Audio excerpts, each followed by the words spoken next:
you've given seminars in the natural step. Describe the process that people have to go through when they get into that emotionally.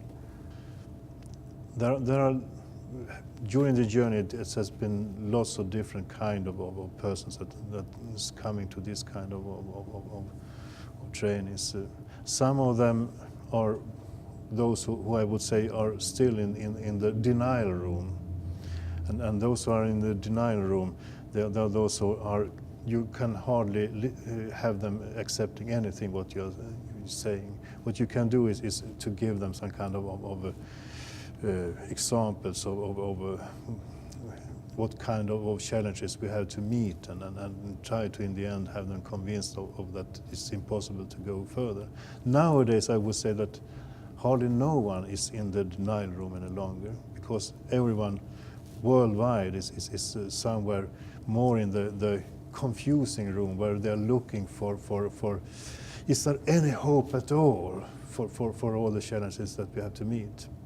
I'm using the denial room and the confusing room is part of a Swedish psychologist called Claus Jansen, that he describes the processes that we have to go through when we are changing our mindset, as we have to do if we want to survive on this planet.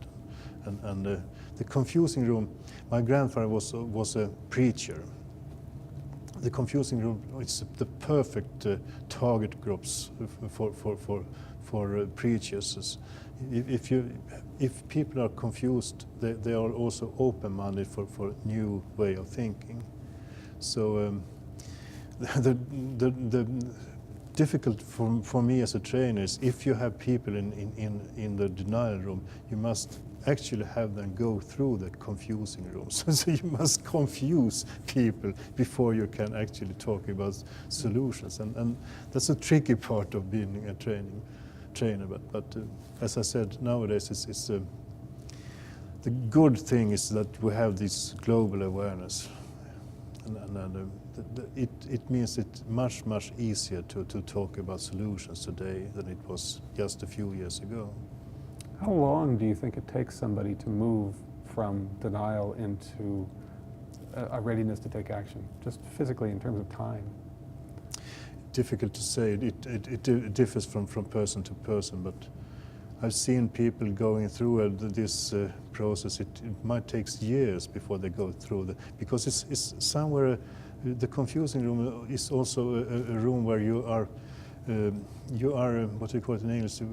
You're sorrow. You're sorry for everything you are losing in the old society, old way of thinking, and you are looking for new. This is a little bit schizophrenic in that sense, that you're looking for new solutions, but your heart longing for going back to the old days, because the old days and the old society is something that you are familiar to, even if you know that it's unsustainable to be there any longer. So